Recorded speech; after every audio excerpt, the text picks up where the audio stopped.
ಸುಮಾರು ಒಂದು 12 ವರ್ಷದ ಹಿಂದೆ 4-5 ಗುಂಪಿನ ಏಂಜಲ್ಸ್ ಕಾಣಿಸಿದೆ ಆಕಾಶದಲ್ಲಿ. ತಕ್ಷಣ ಆಕೆ ಅಮ್ಮನ ಕರೆದಿದ್ದಾಳೆ. ಅಮ್ಮನ ಕರೆದು ಅವರು ಅಮ್ಮನೂ ನೋಡಿದ್ರು ಮತ್ತು ಅವ್ರ ಮನೆಯವರೆಲ್ಲ ನೋಡಿದ್ರು. ತಕ್ಷಣ ನನಗೆ ಫೋನ್ ಬಂತು. ಅವರ ವಿಂಗ್ಸ್ನ ಓಪನ್ ಮಾಡೋದು, ಮತ್ತೆ ಜೋಡಿಸ್ಕೊಳ್ಳೋದು, ಮೇಲ್ ಜಂಪ್ ಮಾಡೋದು, ಕೆಳಗಡೆ ಬರೋದು, ಆ ಥರ ಕಾಣಿಸಿದ್ದದು. ಒಂಥರ ಡೈಮಂಡ್ ಶೇಪ್ ವಿಂಗ್ಸ್ ತುಂಬ ಚೆನ್ನಾಗಿ ಕಾಣಿಸ್ತಾ ಇತ್ತು, ಫ್ಲಾಪ್ ಮಾಡ್ತಾ ಇತ್ತು. ಅಪ್ರಾಕ್ಸಿಮೇಟ್ಲಿ ಒಂದು 3 ಏಂಜಲ್ಸ್ ಬಂದ್ಬಿಟ್ಟು ಓಡಾಡ್ತಾ ಇತ್ತು.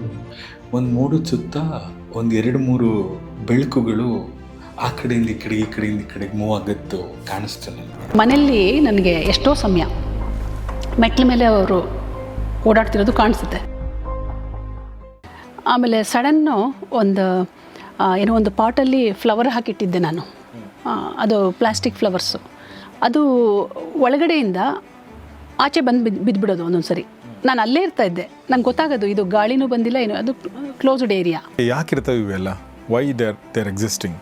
ಒಂದು ವ್ಯಕ್ತಿಗೆ 2 ಜನ ಗಾರ್ಡಿಯನ್ ಏಂಜಲ್ಸ್ ಇರ್ತಾರೆ.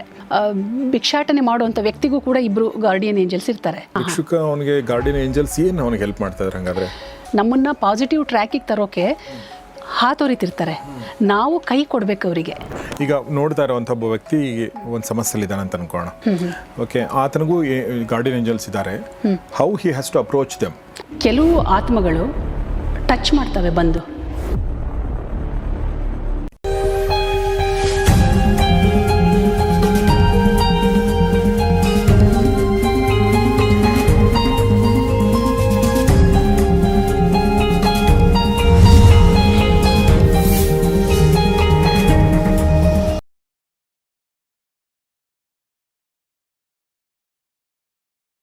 ಸ್ನೇಹಿತರೆ ನಮಸ್ಕಾರ. ಗೌರಿ ಶಕ್ಕಿ ಸ್ಟುಡಿಯೋದ ವಿಶೇಷ ಕಾರ್ಯಕ್ರಮ ಮಾನಸ ಸರೋವರ, ನಿಮಗೆಲ್ಲ ಆತ್ಮೀಯ ಸ್ವಾಗತ. ನಾನು ಗೌರಿ ಶಕ್ಕಿ. ಮಾನಸ ಸರೋವರ ಕಾರ್ಯಕ್ರಮದಲ್ಲಿ ಇವತ್ತು ನಮ್ಮೊಂದಿಗಿದ್ದಾರೆ ನಾಗರಬಾವಿಯಲ್ಲಿರುವ ಅದಮ್ಯ ರೇಖಿ ಸೆಂಟರ್, ಈ ಒಂದು ಸಂಸ್ಥೆ ಮುಖ್ಯಸ್ಥೆ ಆಗಿರುವಂಥ ಮತ್ತು ರೇಖಿ ಗ್ರ್ಯಾಂಡ್ ಮಾಸ್ಟರ್ ಆಗಿರುವಂಥ ಡಾಕ್ಟರ್ ಸುರೇಖಾ ಕೆ ಅವರು. ಬನ್ನಿ ಅವ್ರನ್ನ ಸ್ವಾಗತಿಸೋಣ. Madam, welcome to the show. ನಮಸ್ತೆ. ನಮಸ್ಕಾರ. ನಾವು ಡಾಕ್ಟರ್ ಸುರೇಖಾ ಅವ್ರ ಜೊತೆಗೆ ಕಳೆದ 2 ಎಪಿಸೋಡ್ಗಳನ್ನ ಮಾಡಿದ್ದೀವಿ ಮತ್ತು ಅದನ್ನು ತುಂಬ ಜನ ನೋಡಿದ್ದೀರಾ ಮತ್ತು ತುಂಬ ಕಮೆಂಟ್ಗಳು ಬಂದಿದೆ, ಅಪ್ರಿಷಿಯೇಟ್ ಮಾಡಿದ್ದಾರೆ.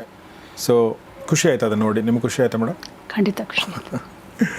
ಸೊ ಇವತ್ತು ಈ ಒಂದು ಕಾನ್ವರ್ಸೇಷನ್ನ ಮುಂದುವರಿಸ್ಕೊಂಡು ಇನ್ನೊಂದು ಹೆಜ್ಜೆ ಮುಂದೆ ಹೋಗಿ ನಾವು ಏಂಜಲ್ಸ್ ಬಗ್ಗೆ ಮಾತಾಡೋಣ ಅಂತ ಈ ಎಪಿಸೋಡ್ ಮಾಡ್ತಾಯಿದ್ದೀವಿ. ಏಂಜಲ್ಸ್ ಅಂದರೆ, ಈಗ ನಾನು ಮುಂಚೆ ಲಾಸ್ಟ್ ಎಪಿಸೋಡಲ್ಲಿ ಹೇಳಿದ ಹಾಗೆ ನಮ್ಮ ಮಹಾಭಾರತದಲ್ಲಿ ಈ ಥರ ಶಬ್ದಗಳು ಸುಮಾರು ಬರ್ತವೆ. ಅಶ್ವಿನಿ ದೇವತೆಗಳು, ಗಂಧರ್ವರು, ಕಿನ್ನರರು, ಕೆಂಪುರುಷರು, ಆಮೇಲೆ ಯಕ್ಷರು, ಈ ಥರ, ಆಮೇಲೆ ರಾಕ್ಷಸರು. ಓಕೆ, ಈ ಥರದ ಶಬ್ದಗಳೆಲ್ಲ ಬರ್ತವೆ. ಸೊ ನನ್ನ ಒಂದು ಪ್ರಶ್ನೆ ಏನಂದರೆ ನಾವು ಮನುಷ್ಯರು ನಮ್ಮ ಕಣ್ಣಿಗೆ ಕಾಣೋದೇನು ಹೇಳಿ, ನಮ್ಮ ಕಾಣದ ಮನುಷ್ಯರು ಬಿಟ್ಟರೆ ಪ್ರಾಣಿಗಳು, ಪಕ್ಷಿಗಳು, ಕ್ರಿಮಿ ಕೀಟಗಳು, ಗಿಡಗಳು, ಮರಗಳು ಇದೆಲ್ಲ ಕಾಣುತ್ತೆ. ಆಮೇಲೆ ಸೂಕ್ಷ್ಮದರ್ಶಕದಲ್ಲಿ ನೋಡಿ ನಮಗೆ ಸೂಕ್ಷ್ಮಾಣುಜೀವಿಗಳು, ಬ್ಯಾಕ್ಟೀರಿಯಾಗಳು, ವೈರಸ್ಗಳು ಕಾಣ್ತವೆ. ಸೊ ಇಷ್ಟು ನಮಗೆ ಕಾಣುವಂಥದ್ದು. ನಮಗೂ ನಮ್ಮ ಕಣ್ಣಿಗೂ ಕಾಣದಿರೋ ಹಾಗೆ ಮತ್ತು ವೈಜ್ಞಾನಿಕ ಯಾವುದೇ ಉಪಕರಣ ಕಣ್ಣಿಗೂ ಕಾಣದೇ ಇರುವಂಥ ಈ ಒಂದು ದೇವತೆಗಳು ಅಂದರೆ ಈ ಥರ ಗಂಧರ್ವರು, ಇವರೆಲ್ಲ ಅಥವಾ ಆತ್ಮಗಳು, ಪ್ರೇತಾತ್ಮಗಳು, ಇದೆಲ್ಲ ನಾವೇನು ಮಾತಾಡ್ತೀವಿ, ಇದೆಲ್ಲ ಇರುತ್ತಾ? ನಿಜವಾಗ್ಲೂ ನಮ್ಮ ಸುತ್ತಮುತ್ತ ಇವೆಲ್ಲ ಇರ್ತಾವ? ಖಂಡಿತ ಇದೆ. ಪಾಸಿಟಿವ್ ಎನರ್ಜಿಗಳು ಇದೆ, ನೆಗೆಟಿವ್ ಎನರ್ಜಿಗಳು ಇದೆ. ಓಕೆ. ಯಾರಿಗೆ ಆ ಫ್ರೀಕ್ವೆನ್ಸಿಗೆ ಕನೆಕ್ಟ್ ಆಗೋಕ್ಕೆ ಕೆಪಾಸಿಟಿ ಇದೆಯೋ ಅವರಿಗೆ ಅದು ಸಾಧ್ಯ, ಕಾಣಿಸ್ಲಿಕ್ಕೆ ಸಾಧ್ಯ. ಅಲ್ಲ, ನೆಗೆಟಿವ್ ಎನರ್ಜಿ ಮತ್ತು ಪಾಸಿಟಿವ್ ಎನರ್ಜಿ ಅಂದರೆ ಎಲ್ಲರೂ ನಾವು ಒಪ್ಕೊಳ್ತೀವಿ, ಬಟ್ ಅದಕ್ಕೆ ಲಾಜಿಕ್ ನಮ್ಗೆ ಗೊತ್ತಾಗಲ್ಲ. ಉದಾಹರಣೆಗೆ ಯಾವುದು, ಫಾರ್ ಎಕ್ಸಾಂಪಲ್, ಯಾವ ದೇವಸ್ಥಾನಕ್ಕೆ ಹೋಗ್ತೀವಿ, ಒಳ್ಳೆ ದೇವಸ್ಥಾನಕ್ಕೆ, ಹಳೆ ದೇವಸ್ಥಾನಕ್ಕೆ ಹೋದಾಗ ಪ್ರಶಾಂತವಾದ ವಾತಾವರಣ ಇರುತ್ತೆ, ನೆರಳಿರುತ್ತೆ. ಒಳಗಡೆ ಹೋಗಿ ಕೂತ್ಕೊಂಡಾಗ ಎಲ್ಲ ದೇವಸ್ಥಾನಗಳು ಅನ್ಸಲ್ಲ, ಬಟ್ ಭಾಳಷ್ಟು ದೇವಸ್ಥಾನಗಳಲ್ಲಿ ಒಂದು ಪಾಸಿಟಿವ್ ಎನರ್ಜಿ ಅನಿಸುತ್ತೆ. ಅಲ್ಲಿ ಭಕ್ತಾದಿಗಳು ಅವ್ರ ಜೊತೆಯಲ್ಲಿ ಮಾತಾಡಿದಾಗ ಖುಷಿ ಅನಿಸುತ್ತೆ. ಇನ್ನು ಯಾವುದೋ ರಸ್ತೆಯಲ್ಲಿ ಒಂದು ಸಲ ಹಿಂಗಾಗಿತ್ತು. ನಾವೊಂದು ಮಂತ್ರಾಲಯಕ್ಕೆ ಹೋಗಿದ್ವಿ.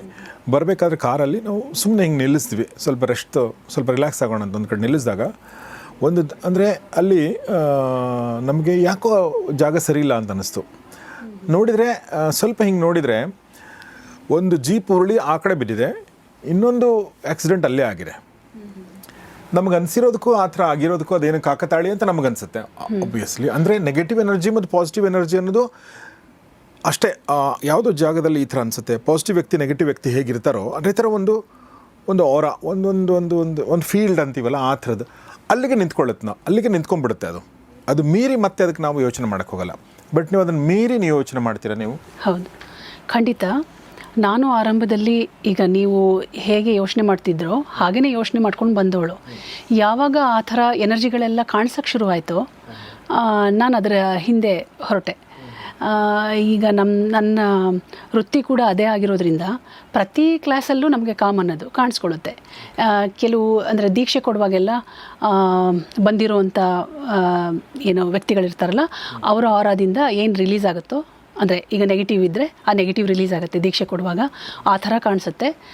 ಕೆಲವರು ತುಂಬ ಸಾಧನೆ ಮಾಡಿರೋರು ಅಥವಾ ತುಂಬ ಪಾಸಿಟಿವ್ ಎನರ್ಜಿ ಇರೋರು ಮತ್ತು ಅವರ ಆರ ತುಂಬ ಸ್ಟ್ರಾಂಗ್ ಇರೋರು ಬಂದಿದ್ದರೆ ಅವರ ಹಿಂದೆ ಕೆಲವು ಗುರುಗಳು ಕಾಣಿಸ್ತಾರೆ, ಉನ್ನತ ಶಕ್ತಿಗಳು ಕಾಣಿಸ್ಕೊಳ್ತಾರೆ. ಅಂದರೆ ಈಗ ಏಂಜಲ್ಸ್ ಇರ್ಬೋದು, ದೇವತೆಗಳಿರ್ಬೋದು, ಆ ಥರದ್ದೆಲ್ಲ ನಾನು ನೋಡಿದ್ದೀನಿ ಕಣ್ಣಿಂದ. ಓಕೆ.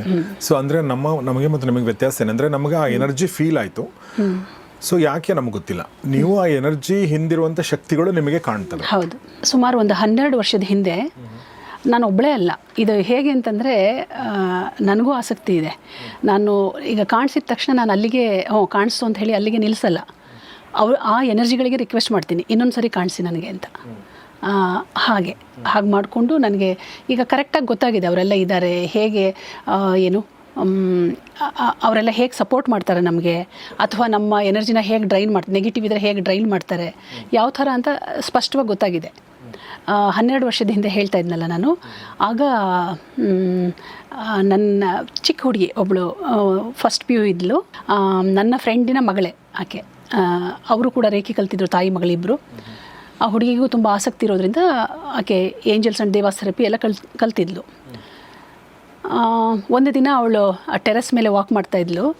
ವಾಕ್ ಮಾಡುವಾಗ ರಾಜಾಜಿನಗರ್ ಅವ್ರದ್ದು ಭಾಷಮ್ ಸರ್ಕಲ್ ಹತ್ರ ವಾಕ್ ಮಾಡುವಾಗ ಒಂದು ಅಂದರೆ ಒಂದು 4-5 ಗುಂಪಿನ ಏಂಜಲ್ಸ್ ಕಾಣಿಸಿದೆ ಆಕಾಶದಲ್ಲಿ. ಹೇಗೆ ಅಂತಂದರೆ ಈಗ ಫ್ಲೈಟು ಸ್ಟಡಿ ಆಗುತ್ತಲ್ಲ ಆ ಎತ್ತರದಲ್ಲಿ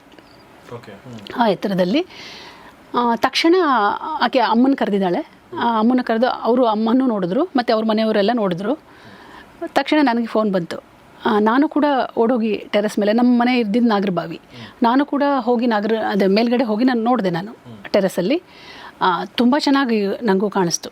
ಅಂದರೆ ಅವರು ಹೇಗೆ ಅಂತಂದರೆ ಸುಮ್ಮನೆ ಒಂದು ಲೈಟ್ ಹಾಗೆ ಕಾಣಿಸಿಲ್ಲ, ಅದು ಅವರ ವಿಂಗ್ಸ್ನ ಓಪನ್ ಮಾಡೋದು ಮತ್ತೆ ಜೋಡಿಸ್ಕೊಳ್ಳೋದು, ಮೇಲ್ ಜಂಪ್ ಮಾಡೋದು, ಕೆಳಗಡೆ ಬರೋದು, ಆ ಥರ ಕಾಣಿಸಿದ್ದದು. ಆಮೇಲೆ ನನ್ನ ಹಸ್ಬೆಂಡು ಕೂಡ ಈ ಥರ ತುಂಬ ಕ್ವಶನ್ಸ್ ಮಾಡ್ತಿದ್ರು ನಾನೆಲ್ಲ ಹೇಳುವಾಗ. ಅವ್ರನ್ನ ಕರೆದೆ ನಾನು, ಮತ್ತು ಮಕ್ಕಳನ್ನ ಕರೆದೆ, ನೋಡಿ ಅಂತ. ಸುಮಾರು ಅರ್ಧ ಗಂಟೆ ನೋಡಿದ್ದೀವಿ.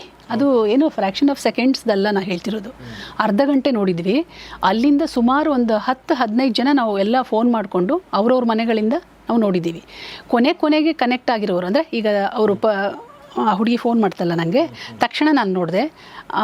ನನ್ನಿಂದ ಫೋನ್ ಹೋಗುವಾಗ ಒಂದು ಅರ್ಧ ಗಂಟೆ, ಒಂದು 1/4 ಗಂಟೆ ಎಲ್ಲ ಲೇಟ್ ಆದವರಿಗೆಲ್ಲ ಸ್ವಲ್ಪ ಅದು ಡಿಮ್ ಆಗ್ತಾ ಬಂತು. ಅಂದರೆ ಎತ್ತರಕ್ಕೆ ಹೋಗ್ತಾ ಇದ್ರು ಅವರು, ಸ್ವಲ್ಪ ಸ್ಪಷ್ಟತೆ ಕಮ್ಮಿ ಆಯಿತು. ಆದರೆ ಎಲ್ಲರೂ ನೋಡಿದ್ದಾರೆ ಅವತ್ತು.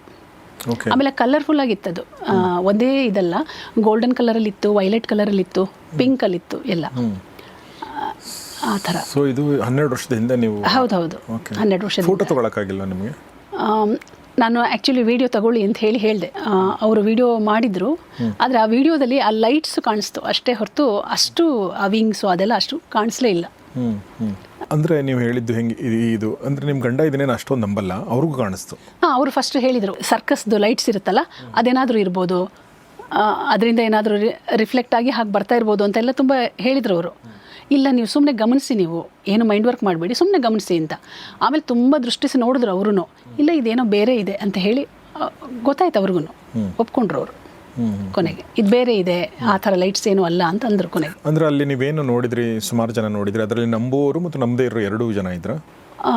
ಇದ್ರು, ಯಾಕಂದರೆ ಮನೆಯಲ್ಲಿ ಕೆಲವರು ರೇಖೆ ಕಲ್ತಿದ್ರು, ಅವ್ರ ಮನೆಯವ್ರು ಕಲ್ತಿರ್ಲಿಲ್ಲ, ಕೆಲವರು ಪ್ರಶ್ನೆ ಮಾಡೋರು ಇದ್ರು, ಅವರೆಲ್ಲ ನೋಡಿದ್ದಾರೆ. ಬಟ್ ಎಲ್ರಿಗೂ ಕಾಣಿಸಿದೆ, ಖಂಡಿತ ಕಾಣಿಸ್ತಿತ್ತು, ಯಾರು ನೋಡಿದ್ರು ಕಾಣಿಸ್ತಿತ್ತು ಅವತ್ತು. ಹಾಗಿತ್ತು. ಓಕೆ. ಒಂದು 1/2 hour ಆಮೇಲೆ ಅದು ಹೊರಟೋಯ್ತು. ಬಟ್ ಅದು ನೋಡ್ಬೇಕು ಅಂದರೆ ಎನರ್ಜಿ ಬೇಕು ಅಂತ ಹೇಳಿದ್ರಲ್ಲ, ಎನರ್ಜಿ ಏನು ಇಲ್ಲ ಇರೋರು ಕೂಡ ನೋಡಿದ್ರು. ಅವತ್ತಂತೂ ಯಾರು ಕಲ್ತಿರ್ತಾರೋ ಅವರಿಗೆ ತುಂಬ ಚೆನ್ನಾಗಿ ಗೋಚರ ಆಯಿತು. ಅವ್ರ ಜೊತೆಗಿರೋರಿಗೂ ಕಾಣಿಸ್ತದು ಅಂತ ಹೇಳಿ ತುಂಬ ಚೆನ್ನಾಗಿ ಕಾಣಿಸ್ತದು. ಏನಂದರೆ ಈಗ ನಮಗೆ ಅದು ವಿಂಗ್ಸ್ ಇದೆ ಎಲ್ಲ ಅಂದರೆ ಗೊತ್ತಿರೋದ್ರಿಂದ ಆ ವಿಂಗ್ಸ್ ಓಪನ್ ಮಾಡೋದು ಅದೆಲ್ಲ ಗಮನಿಸಿದ್ವಿ. ಅವ್ರು ಸುಮ್ಮನೆ ಒಂದು ಲೈಟ್ ಇರೋ ಅನ್ನೋಂಗೆ ನೋಡಿರ್ತಾರೆ. ಆದರೆ ಕಾಣಿಸಿದೆ, ಖಂಡಿತ ಕಾಣಿಸಿದೆ. ಅದಂತೂ ತುಂಬ ವಿಶೇಷ ದಿನ. ಆಮೇಲೆ ನಾವು ತುಂಬ ಪ್ರತಿದಿನ ಆಕಾಶ ನೋಡೋದೇ ಆಯಿತು ನಮಗೆ. ಆಮೇಲೆ ಕಾಣಿಸಿಲ್ಲ. ಮತ್ತೆ ಸುಜಾತ ಅಂತ, ನಾನು ಸುರೇಖಾ ಮೇಡಮ್ ಸ್ಟೂಡೆಂಟ್ ಸುಮಾರು ವರ್ಷಗಳಿಂದ.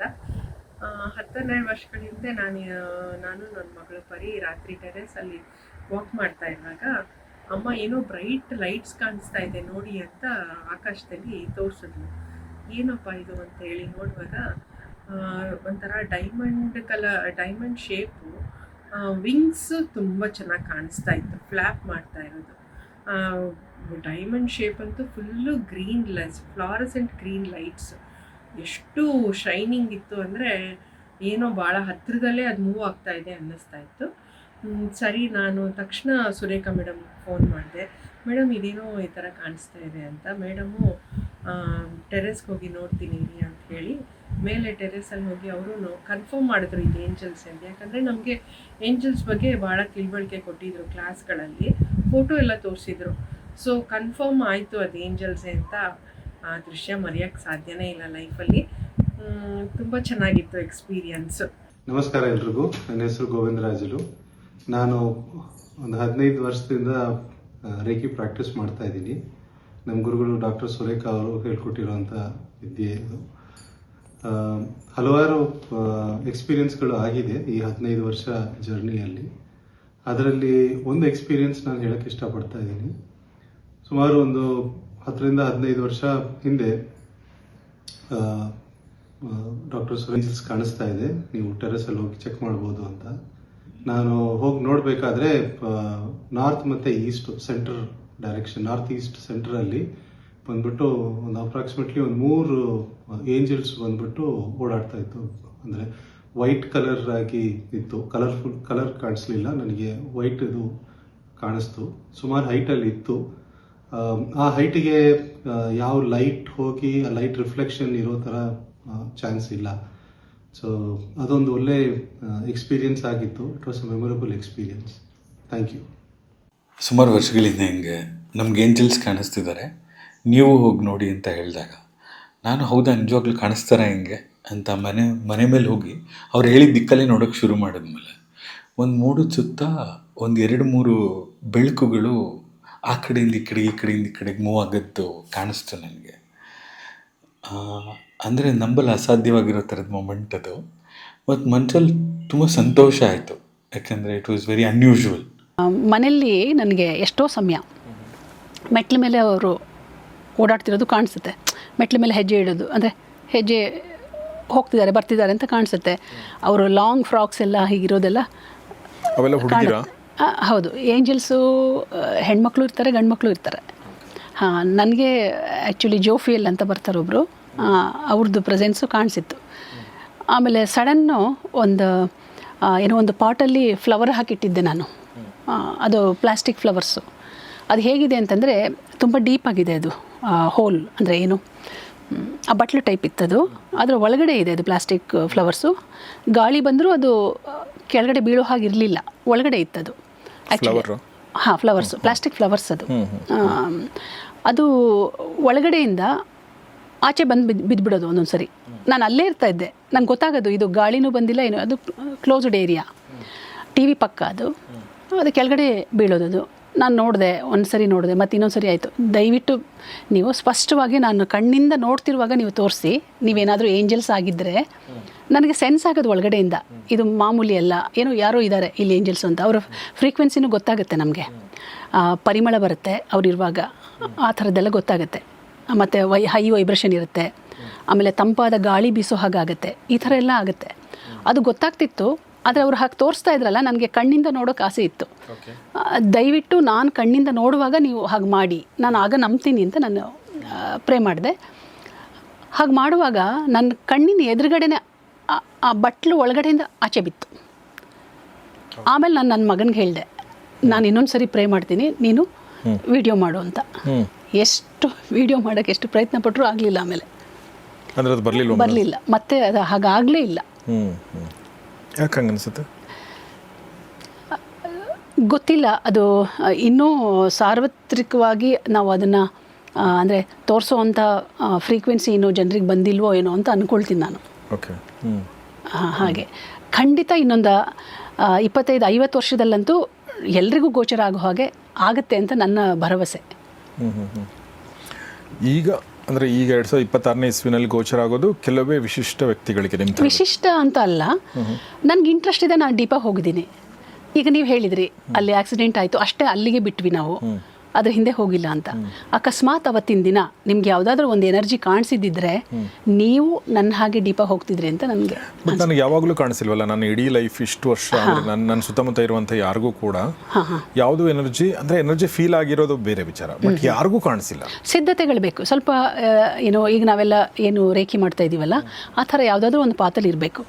ಇದು ತುಂಬ ಜನಕ್ಕೆ ಗೊತ್ತಿದೆ ಈ ವಿಚಾರ, ತುಂಬ ಜನಕ್ಕೆ ಗೊತ್ತಿದೆ. ಈಗ ನಿಮಗೆ ರೆಸ್ಪಾನ್ಸ್ ಮಾಡ್ತಿದ್ದಾರಲ್ಲ, ಅದರಲ್ಲೇ ಅನ್ಕೋಬೋದು ಎಷ್ಟು ಜನಕ್ಕೆ ಎಕ್ಸ್ಪೀರಿಯೆನ್ಸ್ ಆಗಿದೆ ಅಂತ ಹೇಳಿ. ತುಂಬ ಜನ ಅದನ್ನು ಹೌದು ಸತ್ಯ ಅಂತ ಹೇಳಿದ್ದಾರೆ. ಇದು ಖಂಡಿತ ಇದೆ. ಈಗ ನೋಡಿ, 50 ವರ್ಷದ ಹಿಂದೆ ಮೊಬೈಲಲ್ಲಿ ನಾವು ಬೇರೆ ದೇಶದಿಂದ ನಾವು ಈ ದೇಶ ಅಂದರೆ ನಾವು ಇಲ್ಲಿ ಕೂತ್ಕೊಂಡು ಬೇರೆ ದೇಶದಲ್ಲಿರುವಂಥ ನಮ್ಮ ಫ್ರೆಂಡ್ಸಿಗೂ ರಿಲೇಟಿವ್ಸ್ಗೂ ಮಾತಾಡ್ಬೋದು ಅಂತ ಯಾರು ಅಂದ್ಕೊಂಡಿದ್ರು? ಖಂಡಿತ ಹೇಳೋರು ಸಾಧ್ಯನೇ ಇಲ್ಲ ಇದು ಅಂತ ಅಂದ್ಕೊಂಡಿದ್ವಿ. ಹೇಗೆ ಸಾಧ್ಯ ಆಯಿತು? ಹಾಗೆ ಇದು ಕೂಡ ಒಂದಿನ ಸೈನ್ಸ್ ಆಗುತ್ತೆ. ಅನ್ಯ ಜೀವಿಗಳು ಅಂದರೆ ಬೇರೆ ಪ್ಲ್ಯಾನೆಟಲ್ಲಿರುವಂಥ ಜೀವಿಗಳು ಕೂಡ ಪರಿಚಯ ಆಗಿ ಏನೆಲ್ಲ ಆಗ್ಬೋದೇನೋ ಮುಂದೆ. ಓಕೆ. ಹಾಂ. ಓಕೆ, ಯಾಕಿರ್ತವೆ ಇವೆಲ್ಲ? Why there existing? ನಮಗೆ ಸಪೋರ್ಟರ್ಸ್ ಆಗಿ ಪರಮಾತ್ಮ ನನಗನ್ಸೋದು ಪರಮಾತ್ಮ ಎಲ್ಲ ವ್ಯವಸ್ಥೆ ಮಾಡಿದ್ದಾನೆ ನಮಗೆ. ಪರಮಾತ್ಮನ ಮುಖ್ಯ ಮೂಲ ಉದ್ದೇಶ ಏನು ಅಂತ ಹೇಳಿದ್ರೆ, ಎಲ್ಲರೂ ಸದಾ ಸಂತೋಷವಾಗಿರಬೇಕು, ಪಾಸಿಟಿವ್ ಆಗಿರಬೇಕು. ಆ ಥರ ಅಂದರೆ ನಮ್ಮ ಮೂಲ ಸ್ವರೂಪ, ಮನುಷ್ಯನ ಮೂಲ ಸ್ವರೂಪ ಅದು. ಆದರೆ ನಾವು ಅದನ್ನು ಬಿಟ್ಟು ನೂರಾರು ಕಂಡೀಷನಿಂಗ್ಸಿಂದ ಅದನ್ನೆಲ್ಲ ಕಳ್ಕೊಂಡ್ಬಿಟ್ಟಿದ್ದೀವಿ. ಏನು ಕಳ್ಕೊಂಡಿದ್ದೀವೋ ಅದು ಮತ್ತೆ ಪಡೆಯೋಕ್ಕೋಸ್ಕರ ನಮಗೆ ಈ ಥರ ಎಲ್ಲ ಸಪೋರ್ಟರ್ಸ್ ಇರ್ತಾರೆ, ಸದಾ ಅವರು ಸಪೋರ್ಟ್ ಮಾಡ್ತಿರ್ತಾರೆ. ಸೊ ಪ್ರತಿಯೊಬ್ಬ ವ್ಯಕ್ತಿಗೂ ಈ ಥರ ಸಪೋರ್ಟ್ ಖಂಡಿತ ಸಪೋರ್ಟ್ ಇದೆ. ಒಂದು ವ್ಯಕ್ತಿಗೆ 2 ಜನ ಗಾರ್ಡಿಯನ್ ಏಂಜಲ್ಸ್ ಇರ್ತಾರೆ. ಹೌದಾ? ಅದನ್ನ ಗಾರ್ಡಿಯನ್ ಏಂಜಲ್ಸ್ ಅಂತ ಹೇಳ್ತೀವಿ. ನನಗೂ ಇರ್ತಾರೆ ಹಂಗೆ? ಖಂಡಿತ ನಿಮಗೂ ಇರ್ತಾರೆ. ಮತ್ತೆ ಒಬ್ಬ ಭಿಕ್ಷಾಟನೆ ಮಾಡುವಂಥ ವ್ಯಕ್ತಿಗೂ ಕೂಡ 2 ಗಾರ್ಡಿಯನ್ ಏಂಜಲ್ಸ್ ಇರ್ತಾರೆ. ರಾಕ್ಷಸರಿಗೂ ಇರ್ತಾರೆ. ರಾಕ್ಷಸರು ಅಂತ ಹೇಳಿ ರಾಕ್ಷಸಿ ಮನೋಭಾವದ ವ್ಯಕ್ತಿಗಳಿಗೂ ಕೂಡ ನೆಗೆಟಿವ್. ಹೌದು, ಅವರು ರೂಢಿಸ್ಕೊಂಡಿರೋದು ಅದು. ಆದರೆ ವ್ಯವಸ್ಥೆ ಇರುತ್ತೆ, ಅವ್ರು ಅದನ್ನು ಪಡ್ಕೊಂಡಿಲ್ಲ ಅಂತಂದರೆ ಏನು ಮಾಡ್ಲಿಕ್ಕಾಗಲ್ಲ.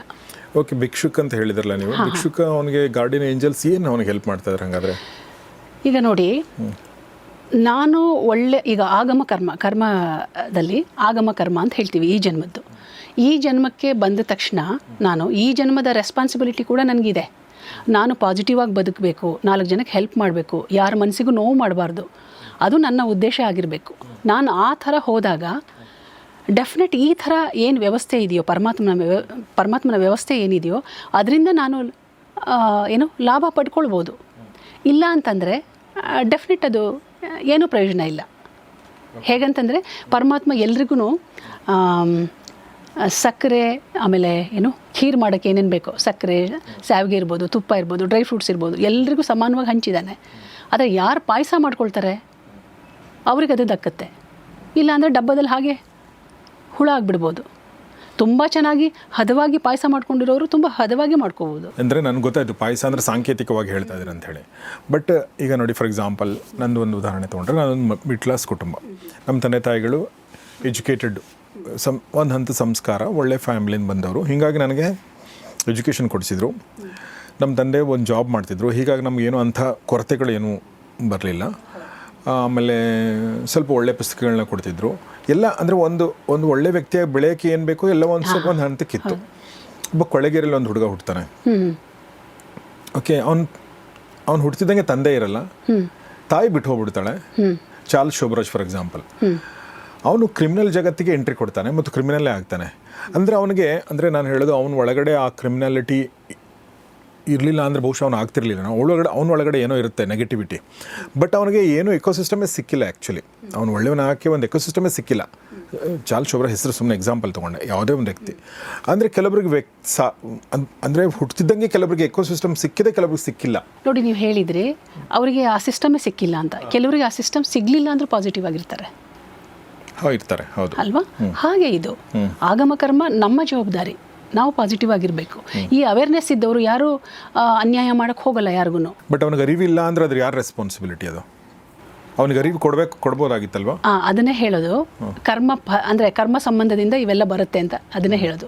ಈಗ ನಾನು ಈ ಪಾತಿಗೆ ಬಂದಿದ್ದೀನಿ ಅಂತಂದರೆ ಡೆಫಿನೆಟ್ ನಾನು ಪಾಸ್ಟ್ ಲೈಫಲ್ಲಿ ಏನಾದರೂ ಒಂದು ಜರ್ನಿ ಆಗಿದೆ ಆಧ್ಯಾತ್ಮದಲ್ಲಿ. ಇಲ್ಲ ಅಂತಂದರೆ ನಾನು ಬರೋಕ್ಕೆ ಚಾನ್ಸೇ ಇಲ್ಲ. ಆ ಥರ ನಾನು ಸಬ್ಜೆಕ್ಟ್ ತೊಗೊಂಡಿದ್ದು, ಆ ಥರ ವಾತಾವರಣದಲ್ಲಿ ಇದ್ದಿದ್ದು ನಾನು ಹೇಗೆ ಬಂದೆ, ಯಾವುದೋ ಒಂದು ನನಗೆ ಕಾಣಿಸಿದೆ. ಅದು ನಾನು ಪಾಸ್ಟ್ ಲೈಫಲ್ಲಿ ಏನೇನು ಮಾಡಿದ್ದೆ ಅನ್ನೋದು ನನಗೆ ಗೊತ್ತಾಗಿದೆ. ಅದರಿಂದ ನಾನು ಹೀಗಿದ್ದೀನಿ ಅಂತ ನಂಗೆ ಗೊತ್ತಿದೆ. ಸೊ ಹಾಗೆ ಒಬ್ಬ ಭಿಕ್ಷುಕನಿಗೂ ಏಂಜಲ್ಸ್ ಇರ್ತಾರೆ ಅಂತ ಹೇಳಿದ್ರಿ ನೀವು, ಮತ್ತು ಅದರ ಉದಾಹರಣೆಗಳನ್ನ ಕೂಡ ಕೊಡ್ತಾ ಇದ್ರಿ. ಈಗ ಅದನ್ನು ನಮಗೆ ಹೆಲ್ಪ್ ಮಾಡೋಕ್ಕೆ ಇರ್ತಾರೆ ಅಂತ ಹೇಳಿ. ಹೌದು, ಅಂದರೆ ಅವರು ಹಾತೊರಿತಿರ್ತಾರೆ, ನಮ್ಮನ್ನು ಪಾಸಿಟಿವ್ ಟ್ರ್ಯಾಕಿಗೆ ತರೋಕೆ ಹಾತೊರಿತಿರ್ತಾರೆ. ನಾವು ಕೈ ಕೊಡಬೇಕು ಅವರಿಗೆ. ಕೈ ಕೊಟ್ಟಿಲ್ಲ, ನಾನು ಇದರಲ್ಲೇ ಈ ನೆಗೆಟಿವಲ್ಲೇ ನಾನು ಸುಖವಾಗಿದ್ದೀನಿ, ಇದರಲ್ಲೇ ನಾನು ಬೆನಿಫಿಟ್ ತೊಗೊಂಡಿದ್ದೀನಿ ಅಂತಂದರೆ ಅವರು ಏನು ಮಾಡಲಿಕ್ಕಾಗಲ್ಲ. ನಾವು ಹೆಂಗೆ ಕೈ ಹೆಂಗೆ ಕೊಡೋದು ಅವ್ರಿಗೆ? ಹೇಗೆ ಈಗ ನೋಡ್ತಾ ಇರೋವಂಥ ಒಬ್ಬ ವ್ಯಕ್ತಿ ಒಂದು ಸಮಸ್ಯೆಲಿದ್ದಾನೆ ಅಂತ ಅನ್ಕೋಣ. ಓಕೆ, ಆತನಿಗೂ ಗಾರ್ಡಿಯನ್ ಏಂಜಲ್ಸ್ ಇದ್ದಾರೆ. How he has to approach them? ಈಗ ನೋಡಿ, ಕೆಲವರು ನೆಗೆಟಿವ್ ಮಾಡ್ತಾನೆ ಇರ್ತಾರೆ, ಅದರಿಂದ ಬೆನಿಫಿಟ್ ತೊಗೊಂಡಿರ್ತಾರೆ. ಆ ಬೆನಿಫಿಟ್ ಹಿಂದೆನೇ ಹೋಗಬಾರ್ದು. ಅವರು ಒಂದ್ಸರಿ ನೆಗೆಟಿವ್ ಮಾಡಿದ ತಕ್ಷಣ ಅದರದ್ದು ಏನು ಪ್ರತಿಫಲ ಬರುತ್ತೋ ಅದನ್ನು ನೋಡಿ ಅವರು ಪಾಸಿಟಿವ್ ವೇಗೆ ಹೋಗಬೇಕು ಅನ್ನೋದು ಮನಸ್ಸು ಬರಬೇಕು ಅವರಿಗೆ. ಆಗ ಬಂದಾಗ ಈ ಥರದ ಸಿಸ್ಟಮು ತಂತಾನಾಗೆ ಹತ್ತಿರ ಬರುತ್ತೆ. ಓಕೆ, ಕೆಟ್ಟದೇ ಮಾಡಬೇಕು ಅಂತ ಅಂದ್ಕೊಂಡವ್ರು ರಾಕ್ಷಸರೇ ಬರ್ತಾರೆ. ಈಗ ಡಿಸೈರ್ಸೇ ಹೆಚ್ಚು, ಆಮೇಲೆ ನೆಗೆಟಿವ್ ಮಾಡೋದ್ರಿಂದ ನನಗೆ ಬೆನಿಫಿಟ್ ಇದೆ, ನನ್ನ ಬೆನಿಫಿಟ್ಟಿಗೋಸ್ಕರ ನಾನು ಸೆಲ್ಫ್ ಸೆಂಟರ್ಡ್ ಆಗಿ ನಾನು ಬಾಳ್ತೀನಿ ಅನ್ನೋರಿಗೆ ಡೆಫಿನೆಟ್ ಆ ಥರದ ಎನರ್ಜಿಗಳೇ ಆ್ಯಕ್ಟಿವೇಟ್ ಆಗ್ತಾರೆ ಸುತ್ತ. ಆ ಥರ ಇದು. ಈಗ ಅದಕ್ಕೇ ನೋಡಿ, ಯಾವುದು ಕೆಟ್ಟ ವಿಚಾರಗಳನ್ನು ಕೇಳಕ್ಕೆ ಹೋಗಬಾರ್ದು, ನೋಡೋಕ್ಕೆ ಹೋಗಬಾರ್ದು.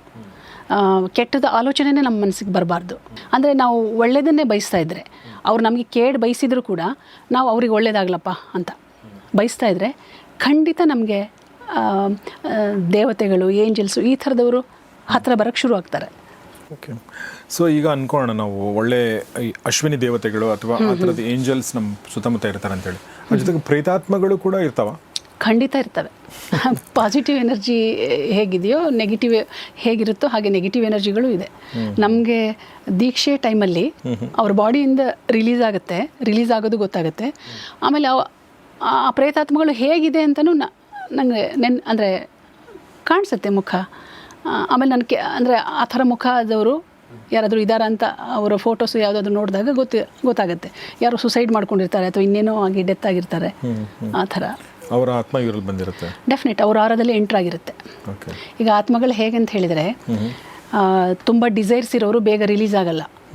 ಡೆತ್ ಆದ ತಕ್ಷಣ ತುಂಬ ಈಸಿಯಾಗಿ ಆ ಪ್ಯಾಸೇಜ್ ಕ್ಲಿಯರ್ ಆಗಬೇಕು ಅಂತ ಹೇಳಿದರೆ ತುಂಬ ಡಿಸೈರ್ಸ್ ಇರಬಾರ್ದು, ಕ್ಲಿಯರಾಗಿ ಇರಬೇಕು. ನಾನು ಮುಂದಕ್ಕೆ ಹೋಗಬೇಕು ಅನ್ನೋ ಭಾವನೆ ಇರಬೇಕು.